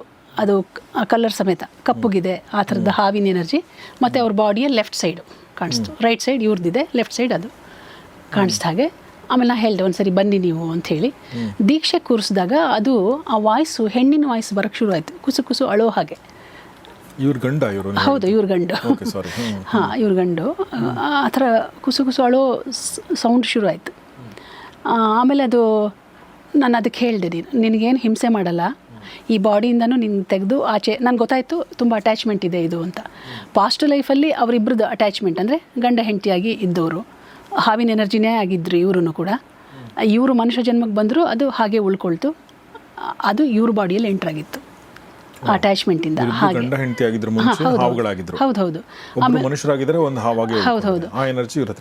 ಆಮೇಲೆ ಇದು ರಿಲೀಸ್ ಮಾಡೋ ಮುಂಚೆನೆ ಆ ಹುಡುಗಂಗೆ ಕೇಳಿದ್ದೆ ನಾನು, ನಿಮಗೆ ಯಾವ್ಯಾವ್ದು ಪರಿಮಳ ಇಷ್ಟ ಆಗುತ್ತೆ ಅಂತ. ಕೇದಿಗೆ ಹೂವಿನ ಪರಿಮಳ ಆ ಥರನೇ ಹೇಳೋದು ಆ ಹುಡುಗ. ಹೌದೌದು. ಆಮೇಲೆ ಈಗ ಅಂದರೆ ಅದು ಮೆಡಿಟೇಷನ್ ಮಾಡುವಾಗೆಲ್ಲ ಹಿಂಸೆ ಕೊಡ್ತಾ ಇತ್ತದು. ಯಾಕಂದರೆ ಈಗ ನೋಡಿ, ತುಂಬ ಪಾಸಿಟಿವ್ ವೈಬ್ರೇಷನ್ ಬರೋಕ್ಕೆ ಶುರು ಆದರೆ ಈ ಥರ ಆತ್ಮಗಳಿಗೆ ಅಲ್ಲಿ ಆಗಲ್ಲ, ಉಸಿರುಗಟ್ಟುತ್ತೆ. ಆಗ ಅದು ರಿಲೀಸ್ ಆಗಲೇಬೇಕಾಗತ್ತಲ್ಲ. ಹಾಗಾಗಿ ಆ ಥರ ಮೆಡಿಟೇಷನ್ ಮಾಡೋಕ್ಕೆ ಆಗದಿದ್ದ ಹಾಗೆ ಅವು ತಡೆ ಮಾಡ್ತವೆ. ದೀಕ್ಷೆಗಳು ತಗೊಳ್ಳೋಕ್ಕೆ ಇಷ್ಟಪಡಲ್ಲ ಆ ಥರ. ಸೊ ಮೊದಲಿಗೆ ನಾನು ಮೇಡಮನ್ನು ಕಾಲ್ ಥ್ರೂ ನಾನು ಕನ್ಸಲ್ಟ್ ಮಾಡಿದೆ. ಬಿಕಾಸ್ ನನ್ನ ಮೆಡಿಟೇಷನ್ಗಳು ಸರಿಯಾಗಿ ನಡೀತಾ ಇಲ್ಲಿತ್ತು. ನನ್ನ ದಿನಚರ್ಯದಲ್ಲಿ ಬಹಳ ಏರ್ಪೇರುಗಳಿದ್ದು, ಸಮಸ್ಯೆಗಳು ಬಹಳಷ್ಟು ಇದ್ದು. ಸೊ ನಾನು ಅದನ್ನು ಕೇಳ್ತಾ ಹೋದೆ, ಯಾಕೆ ಹೀಗಾಗ್ತಾಯಿದೆ, ತುಂಬ ಡಿಸ್ಟರ್ಬ್ಡ್ ಆಗಿದ್ದೀನಿ. ಸೊ ಮೇಡಮ್ ಅದಕ್ಕೆ ಇಲ್ಲ ನಾನು ಚೆಕ್ ಮಾಡ್ತೀನಿ ಅಂತೇಳಿ ಕಾಲಲ್ಲಿ ಅವರು ಚೆಕ್ ಮಾಡಲಿಕ್ಕೆ ಅವರು ಸ್ಟಾರ್ಟ್ ಮಾಡಿದರು. ಸೊ ಆವಾಗ ನನಗೆ ಅವ್ರು ಫಸ್ಟ್ ಹೇಳಿರೋದೇ ಲೈಕ್ ವಾಯ್ಸ್ ಕೇಳ್ತಾನೆ ಫಸ್ಟ್ ಅವ್ರು ಏನು ಹೇಳಿದ್ರು ಅಂತ ಹೇಳಿದ್ರೆ ಈ ಒಬ್ಬರಿಲ್ಲ ಇಬ್ಬರಿದ್ದಾರೆ ಅನ್ನೋದ್ರ ಬಗ್ಗೆ ಅವರು ಹೇಳಿದ್ರು. ಸೊ ನಾನು ಹಾಗೆ ಏನು ಹೇಳ್ತಾರೆ ಅಂತ ಹೇಳಿ ಪೂರ್ತಿ ಕೇಳೋಣ ಅಂತ ಕೇಳ್ತಾ ಹೋದೆ. ಸೊ ಅವ್ರು ಇನ್ನೊಂದು ವಿಷಯ ಏನಂತ ಹೇಳಿದ್ರು ಅಂದರೆ ದೇಹದ ಎಡಭಾಗದಲ್ಲಿ ಸರ್ಪದ ಎನರ್ಜಿ ಇದೆ, ಅದು ಕಪ್ ಕಲರಲ್ಲಿದೆ, ಆಮೇಲೆ ಅದೊಂದು ಹೆಣ್ಣಿನ ಎನರ್ಜಿ ಅಂತ ಈ ಥರ ಎಲ್ಲ ನನಗೆ ಬಹಳ ಡೀಟೇಲಾಗಿ ಎಕ್ಸ್ಪ್ಲೇನ್ ಮಾಡ್ತಾ ಹೋದರು. ಅದರ ಉದ್ದೇಶ like it has N attachment with me for many life times ಅಂತ. ಸೊ ಆ ಥರ ಎಲ್ಲ ಅವ್ರು ಹೇಳ್ತಾ ಹೋಗುವಾಗ ನನಗೇನು ಅನಿಸ್ತು ಅಂದರೆ ನನ್ನ ಚಿಕ್ಕ ವಯಸ್ಸಿನಲ್ಲಿ ನನಗೆ ನೆನಪಾಗ್ಲಿಕ್ಕೆ ಸ್ಟಾರ್ಟ್ ಆಯಿತು. ನಂದು ಒಂದು 5, 6ನೇ ಅಥವಾ 6ನೇ 7ನೇ ವಯಸ್ಸಿನಲ್ಲಿ ನನ್ನ ನೆನಪಿದ್ದಾಗೆ ನನಗೆ ಎಕ್ಸ್ಪೀರಿಯೆನ್ಸ್ ಹೇಗಿತ್ತು ಅಂತ ಹೇಳಿದ್ರೆ ನಾನು ಮನುಷ್ಯನಲ್ಲ ಅನ್ನುವಂಥದ್ದು, ಒಂದು ಸರ್ಪ ಅನ್ನುವಂಥದ್ದು ಈ ಭಾವನೆ ನನಗೆ ಬಹಳ ಇತ್ತು. ನಾನು ಓಡಾಡುವಾಗ ಎಲ್ಲ ನನ್ನ ಮನಸ್ಸೆಲ್ಲ ಆ ಥರ ತುಂಬ ಕ್ಲಿಯರಾಗಿ ಅನಿಸ್ತಾ ಇತ್ತು. ಬಟ್ ಅದು ಯಾಕೆ ಇತ್ತು ಅಂತ ನನಗೆ ಗೊತ್ತಿಲ್ಲ ಇತ್ತು. ಅದಾದ ನಂತರ ಈ ಸಂಪಿಗೆ, ಕೇದಿಗೆ ಈ ಪರಿಮಳಗಳು ಬಹಳ ಇಷ್ಟ ಆಗುವಂಥದ್ದು ಇತ್ಯಾದಿ ಎಲ್ಲ ಈ ಥರದ್ದೆಲ್ಲ ನನ್ನಲ್ಲಿತ್ತು. ಸೊ ಇವ್ರು ಹೇಳುವಾಗ ಅದು ಕರೆಕ್ಟಾಗಿ ನನಗೆ ಗೊತ್ತಾಯಿತು, ಇದಕ್ಕೋಸ್ಕರ ಈ ಥರ ಆಗ್ತಾಯಿತ್ತು ಸಣ್ಣ ವಯಸ್ಸಿನಲ್ಲಿ ಅಂತ. ಆಮೇಲೆ ನಾನು ಮೇಡಮ್ ನನಗೆ ಗೈಡೆನ್ಸ್ ಕೊಟ್ಟರು, ಕ್ಲಾಸ್ಗಳನ್ನು ಅಟೆಂಡ್ ಮಾಡ್ತಾ ಹೋದೆ.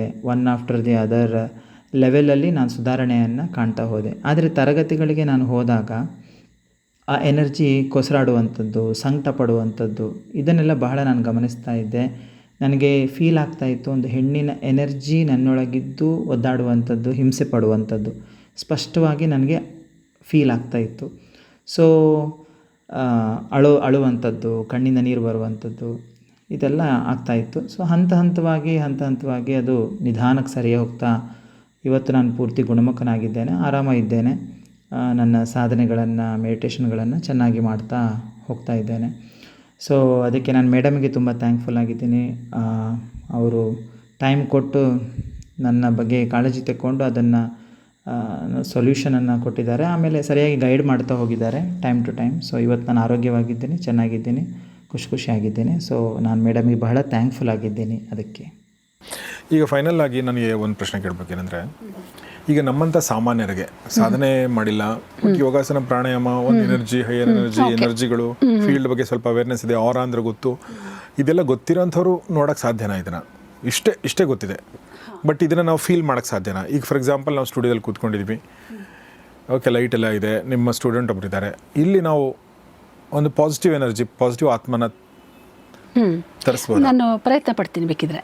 ಹೌದಾ? ಹಾಂ, ನಿಮಗೆ ಎನರ್ಜಿ ಸೆನ್ಸ್ ಆಗುತ್ತಲ್ಲ, ವೈಬ್ರೇಷನ್ ಗೊತ್ತಾಗುತ್ತಾ? ಗೊತ್ತಿಲ್ಲ ನನಗೆ, ಗೊತ್ತಾಗ್ಬೋದು ಅಂತ. ಕಣ್ಮುಚ್ಚಿ ಈಗ ಸದ್ಯದ ಎನರ್ಜಿ ಏನಿದೆ ಫೀಲ್ ಮಾಡಿ. ಸದ್ಯದ ಎನರ್ಜಿ ಅಲ್ಲಲ್ಲ, ಕಣ್ಮುಚ್ಚಿ ಫೀಲ್ ಮಾಡಿ, ನೀವು ಒಳಗಡೆಯಿಂದ ನೋಡಿ.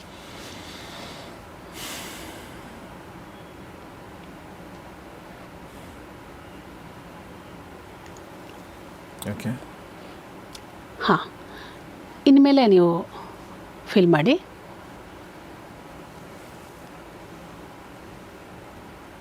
ಏನಾದರೂ ಫೀಲ್ ಆಗ್ತಾ ಇದೆಯಾ ನಿಮಗೆ?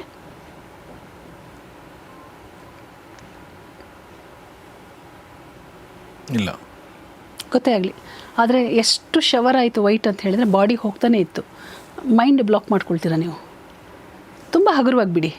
ಓಕೆ, ಅಲ್ಲ ಏನೋ ಗಾಳಿ ಬೀಸ್ದಂಗೆ ಅಂತ ಸ್ವಲ್ಪ, ಅಂದರೆ ಒಂದು ತಂಪು ಗಾಳಿ ಬೀಸ, ಹೌದು, ಅವ್ರದ್ದು ಏಂಜಲ್ಸ್ದು ಹಾಗೇನೆ. ಇನ್ನೊಂದು ಸರಿ ಫೀಲ್ ಮಾಡಿ, ಇನ್ನೊಂದು ಸರಿ ಟ್ರೈ ಮಾಡೋಣ. ಈ ಸರಿ ನೀವು ಹಗುರ ಬಿಟ್ಬಿಡಿ. ಅಂದರೆ ಏನು ಅಂದರೆ ಇದು ಹೀಗ ಹಾಗ ಅದೇನು ಬರಬಾರ್ದು, ತುಂಬ ಆರಾಮಾಗಿ ಕೂತ್ಕೊಳ್ಳಿ.